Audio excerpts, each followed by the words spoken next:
Mendengar perkembangan dunia pendanaan syariah, khususnya di Indonesia, berkembang sangat pesat. Salah satunya adalah dengan adanya PT Dana Syariah Indonesia. Nah, Anda mungkin ingin tahu seperti apa secara keseluruhan perkembangan dunia pendanaan syariah, khususnya Dana Syariah Indonesia.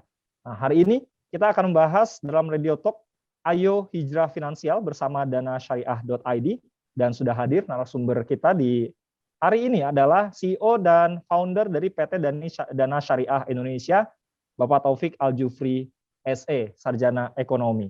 Dan untuk selengkapnya, saya Beri Hamzah, inilah Radio Talk mengenai perkembangan dunia pendanaan syariah saat ini di Indonesia begitu luar biasa. Bahkan kita sudah tahu ya, Indonesia juga punya lembaga perbankan syariah sendiri sekarang ini, dan ini diakomodir oleh pemerintah. Tapi kayaknya kurang afdol nih kalau saya yang akan menjelaskan. Karena itu di awal ini saya ingin menyapa dulu narasumber yang tadi sudah saya perkenalkan, CEO dan founder PT Dana Syariah Indonesia, Taufik Al-Jufri SE. Halo, apa kabar Pak Taufik? Alhamdulillah baik. Assalamualaikum warahmatullahi wabarakatuh. Semua pendengar Sinta. Waalaikumsalam warahmatullahi wabarakatuh. Luar biasa ini Pak. Tadi betul ya Pak, kalau saya katakan tadi perkembangan dunia pendanaan syariah di Indonesia ini berkembang sangat pesat ya Pak. Mungkin bisa dijelaskan atau diceritakan oleh Pak Taufik. Ya, terima kasih. Dunia perkembangan pendanaan syariah di Indonesia itu luar biasa pesat ya, terutama dari sisi demand-nya. Walaupun memang dari sisi supply-nya masih tertatih-tatih untuk melayani perkembangan market yang luar biasa. Jadi ini tantangan ya bagi kita penyelenggara pendanaan syariah di Indonesia untuk berkembang dengan potensi market yang luar biasa besar. Nah, disitulah Dana Syariah hadir ya untuk mengisi salah satu dari sisi penyediaan pendanaan syariah yang marketnya berkembang luar biasa itu, Mas Beri. Seperti itu. Kalau bisa di-compare Pak, ya, demand dengan supply itu perbandingannya berapa persen sih Pak? Luar biasa ya. Kalau kita lihat ya, secara umum Bank Indonesia pernah mengeluarkan data ya tahun 2019 kalau nggak salah ya. Kebutuhan pendanaan di Indonesia itu kurang lebih 1.700 triliun per tahun untuk kebutuhan semua aspek ini kalau dihitung secara total ya. Yang baru bisa disediakan oleh perbankan dan institusi-institusi tradisional konvensional yang ada itu baru 700 triliunnya. Sementara yang 1.000 triliunnya nggak bisa terlayani, sehingga masuk ke non-formal pembiayaan ya, termasuk pinjol dan lain-lain gitu. Nah, di dalam 1.700 triliun itu kurang lebih 40-50%-nya berharap pendanaan itu skemanya syariah. Tapi ternyata hanya kurang lebih 5-8%-nya lembaga pendanaan syariah yang bisa menyediakan. Jadi kelihatan sekali begitu lag antara demand dan supply-nya gitu, Mas Beri. Disitulah potensi pembiayaan syariah itu penyelenggara-penyelenggara yang ingin masuk ke pendanaan syariah potensinya luar biasa besar. Disitulah masuk Dana Syariah Indonesia juga, kita sebagai fintech syariah gitu. Bisa dijelaskan detail mungkin Pak, Dana Syariah ini apa? Tadi sudah dijelaskan fintech, peer-to-peer, finansial berbasis syariah mungkin ya, seperti itu. Tapi supaya pendengar lebih tahu dalam nih Pak tentang Dana Syariah, ini apa sih Pak?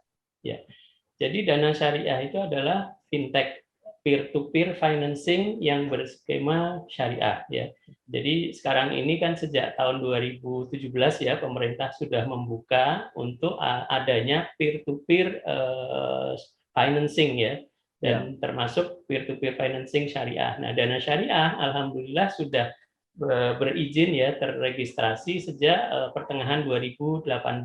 Jadi Dana Syariah ini fintech ya, fintech finansial teknologi yang bisa menjadi salah satu pilihan buat masyarakat untuk mengajukan pendanaan dan pembiayaan. Maksudnya pendanaan itu masyarakat yang punya uang lebih, yang biasanya bisa masuk ke bank, perbankan, dan lain-lain ya, ini bisa salah satunya masuk juga ke fintech seperti Dana Syariah yang berskema syariah, dan karena kita fintech ya, menggunakan teknologi. Jadi akan ada banyak kemudahan untuk bisa masuk, kemudian jumlah dananya tidak terlalu harus besar seperti ke perbankan gitu. Kemudian dari sisi pembiayaan, masyarakat yang membutuhkan dana pembiayaan baik untuk perusahaannya maupun untuk perorangan, terutama di sektor properti. Jadi dana syariah ini mengkhususkan diri hanya di sektor properti.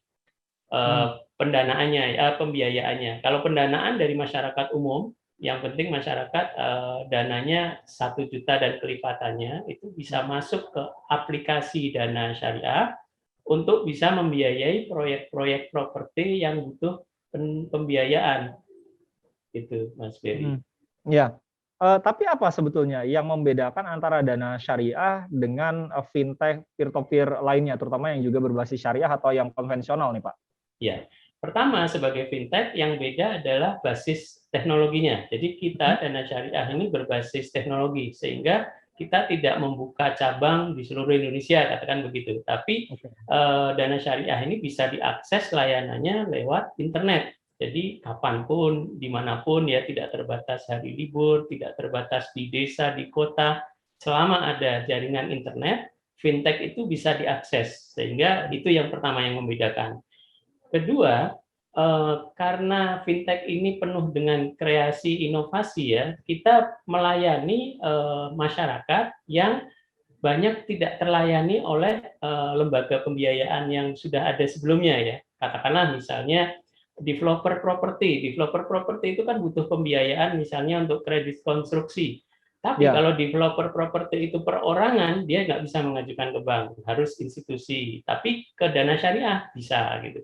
Kemudian kalau KPR misalnya, KPR itu di bank harus karyawan, tapi di dana syariah bisa non karyawan karena kita mengembangkan cara analisis yang tetap akurat, tetap aman, cuman di luar koridor bank gitu, yang tetap aman juga tapi seperti itu, Mas Ferry.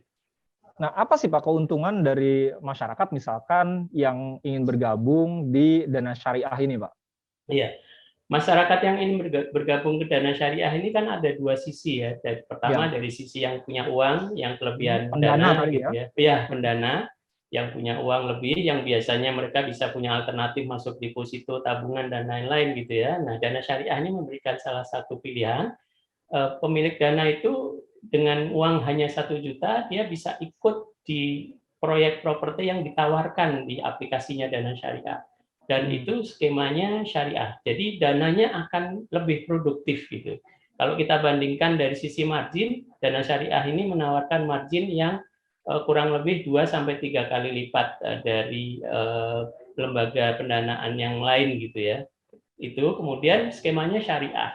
Dan yang unik adalah cara bergabungnya cukup dengan aplikasi, masuk melalui aplikasi. Jadi semudah kalau kita belanja di toko online. Nah, itulah prinsipnya. Jadi toko online yang kita sudah sangat biasa sehari-hari sudah menjadi bagian gitu ya, apalagi PPKM kemarin yang 2 tahun lebih ini, orang terbiasa belanja online. Nah, ini kita bisa pendanaan online yang berskema syariah di dana syariah. Itu kelebihannya di situ. Kemudian kedua, kita memberikan imbal hasilnya itu tiap bulan kepada si pemilik dana. 1% tiap bulan gitu ya. Baru di akhir tenor kelebihan dananya dan kelebihan imbal hasilnya dan pokoknya kita kembalikan, dan itu otomatis gitu. Kita komunikasinya hanya lewat aplikasi dan online gitu. Itu kelebihan berikutnya, dan banyak kelebihan-kelebihan yang lain yang nanti bisa kita obrolkan di sini, Mas Ferry. Iya. Nah, untuk yang bisa bergabung menjadi pendana di danasyariah.id ini notabene adalah warga negara Indonesia yang sudah dewasa, dalam hal ini sudah punya KTP ya, Pak. Betul. Seperti itu ya. Betul. Selain itu, Pak, syarat-syaratnya?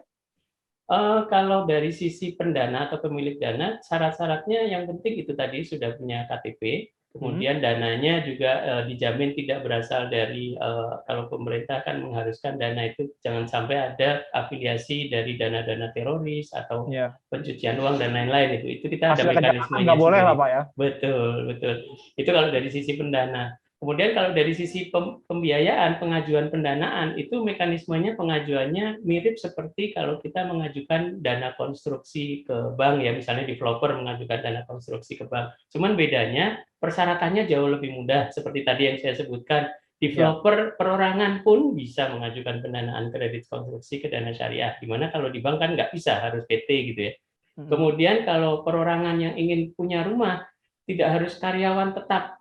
bisa wira swasta, bahkan artis, banyak sekali yang bisa masuk gitu. Kita punya cara analisis yang tetap aman, akurat, tapi bisa diandalkan gitu. Seperti itu, Mas Ferry. Nah, ini luar biasa. Kita masih panjang nih waktunya ya untuk membahas tentang danasyariah.id, Yeah. sebuah aplikasi atau sebuah fintech peer-to-peer finansial berbasis syariah yang sudah berizin dan diawasi oleh regulator, dalam hal ini OJK. Bahkan tadi sejak pertengahan tahun 2018 dan mengkhususkan diri pada bisnis properti. Nah, untuk detailnya seperti apa, karena ini satu hal yang menarik, kita tahu ya, demand akan pemukiman ini sangat luar biasa di Indonesia. Dan bagaimana danasyariah.id ini bisa mengakomodir hal itu.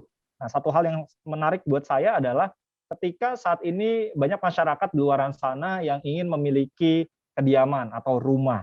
Nah, apa saja sebetulnya perbedaan dana rumah dengan produk pembiayaan sejenis, Pak, yang ada di luar sana? Karena tadi banyak masyarakat ini, Pak, yang ingin sekali memiliki rumah, tapi mungkin tadi ya terganjal karyawan tetap, dia nggak punya gaji yang standar dan lain sebagainya. Keunggulan-keunggulan apa yang ditawarkan oleh danasyariah.id ini, Pak?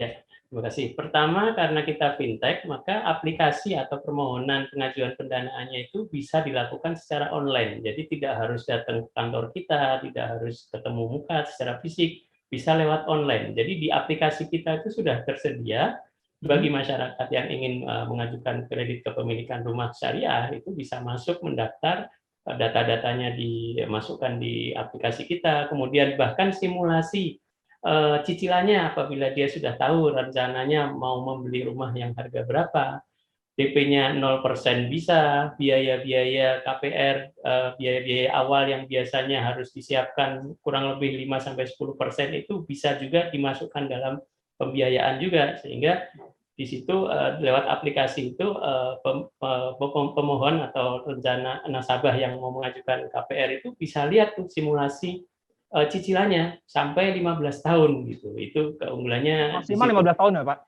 Saat ini 15 tahun, tapi kita akan terus menambah bisa sampai 20 bahkan 25 tahun. Karena kita lagi mencari lendernya atau pemilik dananya yang mau dananya dikelola sampai 20 tahun sampai 25 ya. tahun, baik ya. Seperti itu, Mas Ferry. Nah, Jadi, ini berarti kalau ya. rumah-rumahnya nanti yang dipilih oleh mereka-mereka yang ingin memanfaatkan fasilitas dari dana syariah ini, rumah-rumah yang memang sudah bekerja sama dengan dana syariah, atau misalkan saya punya rumah incaran nih, Pak, di perumahan tertentu, atau misalkan kan kadang-kadang ada yang jual rumah nih, Pak, di pemukiman atau di daerah tertentu. Nah, itu bagaimana tuh, Pak? Ya, memang kita bertahap. Nanti rencananya semua rumah ya itu bisa, tidak harus yang dikelola oleh satu developer tertentu. Saat ini memang kita mulai dengan bekerja sama dengan developer-developer yang memiliki rumah untuk dijual, sehingga kita pengamanan asetnya, jaminannya dan lain-lain itu lebih clear gitu ya. Walaupun kita bergerak terus, nantinya semua rumah dimanapun yang ditunjuk oleh konsumen itu bisa diajukan gitu. Walaupun sekarang ini dalam waktu dekat ini masih yang bekerja sama dengan developer yang masih bekerja sama dengan dana syariah. Walaupun itu sudah bisa cukup luas ya. Jadi nanti pengaju KPR itu bisa menunjuk ya, katakanlah misalnya di developer tertentu yang belum kerjasama, itu nanti marketingnya dana syariah akan mengunjungi, menawarkan kepada developer itu untuk bekerja sama. Jadi pada saat aplikasi bebas, dia menunjuk rumah mana, yang nanti rumah itu kalau dimiliki developer, marketingnya dana syariah akan mengunjungi developer itu untuk bekerja sama. Jadi sekarang ini silakan siapa saja bisa mengajukan di rumah mana saja gitu. Atau misalkan kita sudah tahu tentang dana syariah, terus mau tahu nih kira-kira developer mana sih ya yang sudah kerjasama dengan dana syariah, kita bisa ngeceknya via itu juga kan, Pak?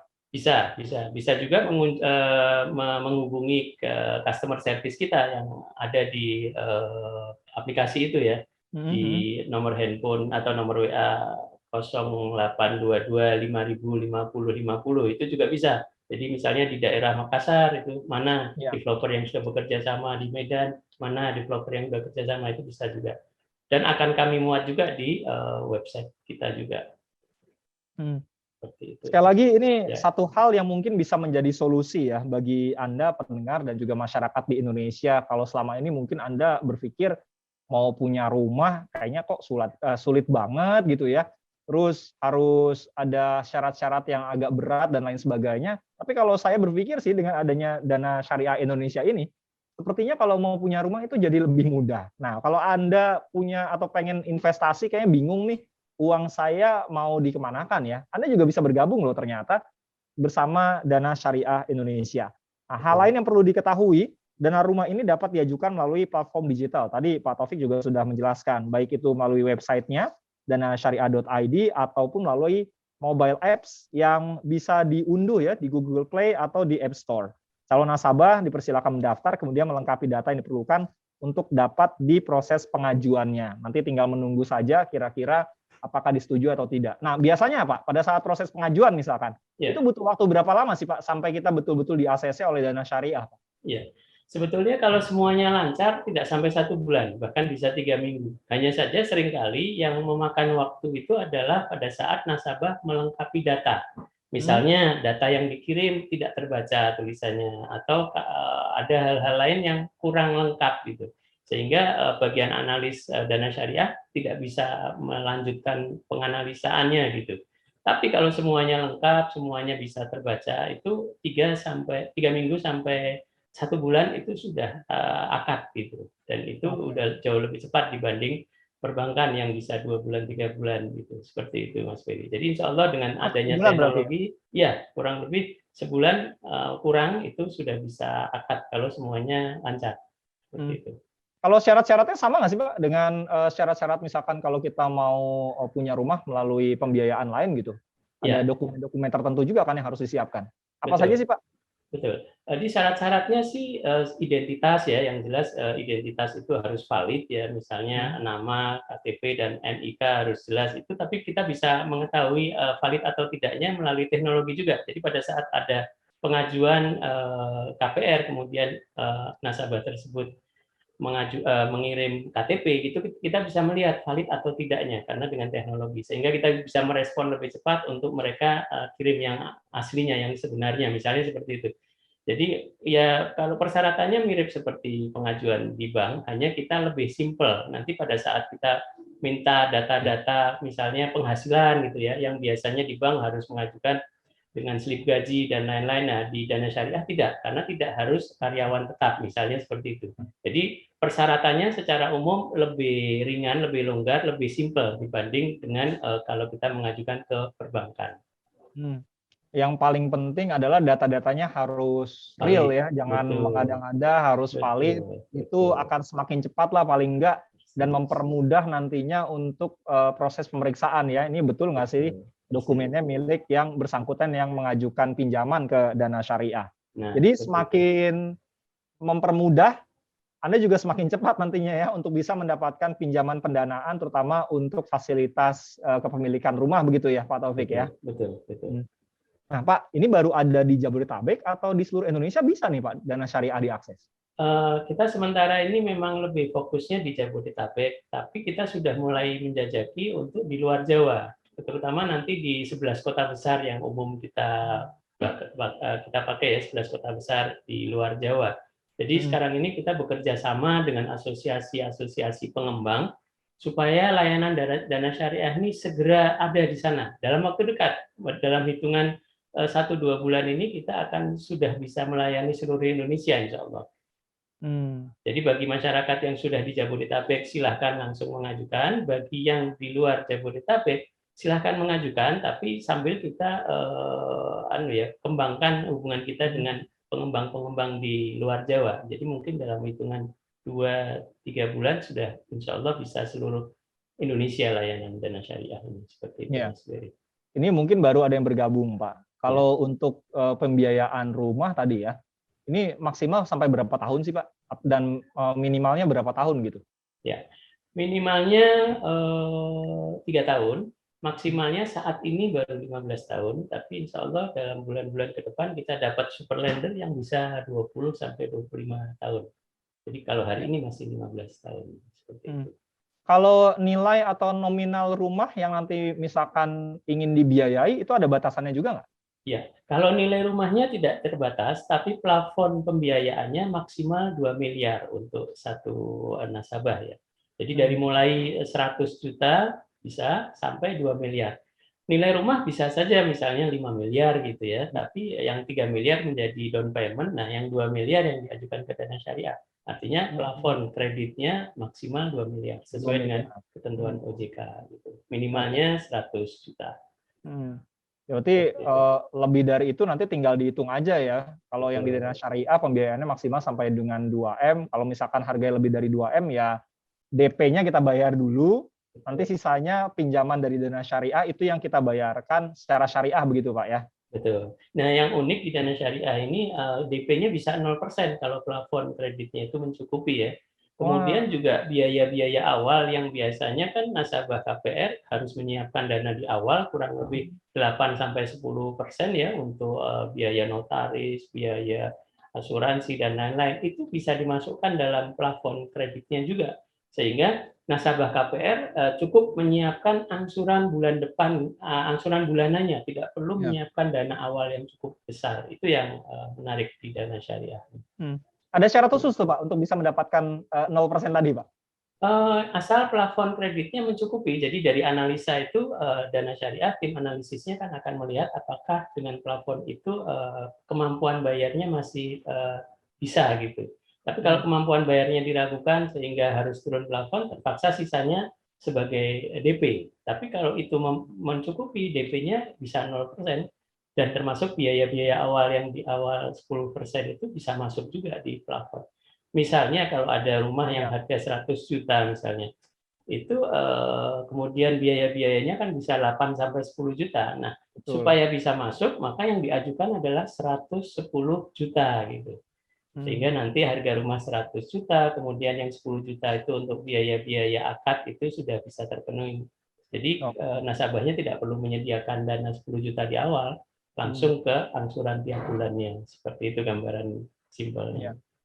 Kalau untuk pembiayaan lain di luar perumahan sampai saat ini bagaimana Pak? Akan ada proses pengembangan ke arah sana juga? Karena kan kita tahu ya, ada yang mungkin pengen punya kendaraan, ada Betul. yang kebutuhan lain, mau renovasi rumah misalnya gitu tuh Pak. Betul. Nah, ini pertanyaan menarik. Jadi Dana Syariah kenapa memilih khusus di bidang properti? Karena kami ini dari bisnis properti yang sudah lebih dari 12 tahun ya, sehingga kami mengerti bagaimana mengamankan aspek aset-aset properti di lapangan, bisnis-bisnis properti di lapangan. Sehingga kami memilih mengkhususkan diri di bidang properti. Selain itu juga properti ini kan ada agunan yang bisa diikat oleh Dana Syariah, yang mana kalau agunannya itu berupa properti kan lebih aman Mas Ferry, Iya, bagi si lender, bagi si pemilik dana.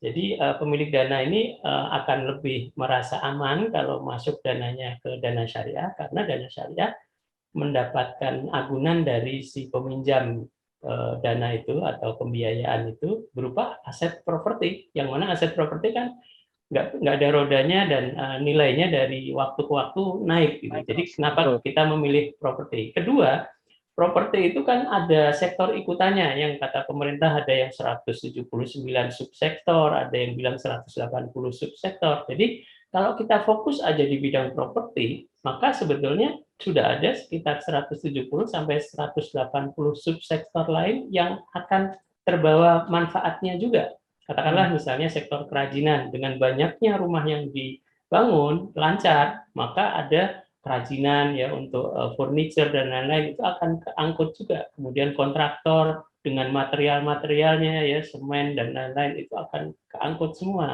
manfaatnya, multiplier efeknya akan terdampak juga ke mereka, seperti itu Mas Ferry.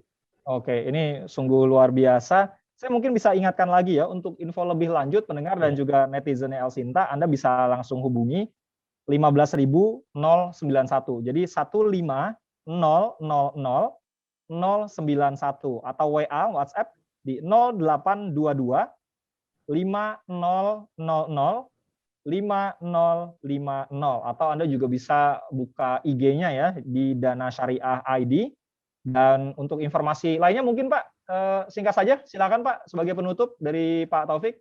Ya, jadi ini kesempatan buat yang punya dana yang kurang produktif di luar ya, dan yang belum berskema syariah. Dana syariah ini menawarkan kemudahan yang luar biasa. Jadi pemilik dana tidak harus punya uang banyak, cukup 1 juta dan kelipatannya bisa masuk lewat aplikasi untuk dananya diproduktifkan dan tiap bulan nanti imbal hasilnya sudah akan ditransfer otomatis tanpa ditagih. Kemudian yang menarik lagi, dana syariah ini kan sudah terdaftar di OJK, sudah berizin gitu ya. Jadi pengamanannya luar biasa. Alhamdulillah juga dana syariah ini tingkat keberhasilannya 99% lebih karena kita mengembangkan mitigasi resiko yang cukup kuat dan pengamanan yang berlapis gitu. Sehingga lender atau pemilik dana ini merasa nyaman gitu. Karena apa? Kalau ada gagal bayar di misalnya nih ada gagal bayar di tingkat borrower, maka ada dana cadangan yang kita sampaikan ke lender sehingga lendernya tidak merasa kalau ada gagal bayar ya 1-2 bulan penundaan misalnya seperti itu. Ini contoh-contoh kasus di lapangan. Nah, Ya. sehingga harapan kita bagi pemilik dana yang dananya kurang produktif di luar, mari hijrahkan. Ayo hijrah finansial melalui dana syariah untuk dananya dimasukkan ke proyek-proyek properti yang sudah kita pilih. Kemudian bagi masyarakat yang ingin memiliki rumah yang mungkin belum bisa diterima pengajuannya di perbankan dan lain-lain, bisa silahkan mengajukan ke dana syariah walaupun bukan karyawan tetap ya. Bahkan bukan karyawan, artis pun juga bisa silahkan dimanfaatkan. Seperti itu Mas Ferry. Baik. Pak Taufik, terima kasih. Sekali lagi Anda mungkin untuk lebih lanjut bisa hubungi 15.000 atau 15.000 091 atau WA di 0822 5000 5050 atau buka IG-nya di Dana Syariah ID atau Anda bisa unduh mobile apps-nya danasyariah.id yang sudah tersedia di Google Play maupun di App Store. Terima kasih sekali lagi Pak Taufik sudah memberikan pencerahan kepada para pendengar dan juga netizen El Sinta. Mudah-mudahan berjalan lancar dan juga sukses terus untuk Pak Taufik serta danasyariah.id, Pak. Ya, sampai jumpa. Sehat selalu, Pak. Amin, sama-sama. Demikian tadi pendengar Radio Talk, Ayo Hijrah Finansial bersama danasyariah.id. Saya ulangi, Ayo Hijrah Finansial bersama danasyariah.id dengan narasumber CEO dan founder dari PT Dana Syariah Indonesia, Taufik Al-Jufri, Sarjana Ekonomi. Saya Berry Hamzah menutup jumpa kita dalam Radio Talk di hari ini. Sampai jumpa.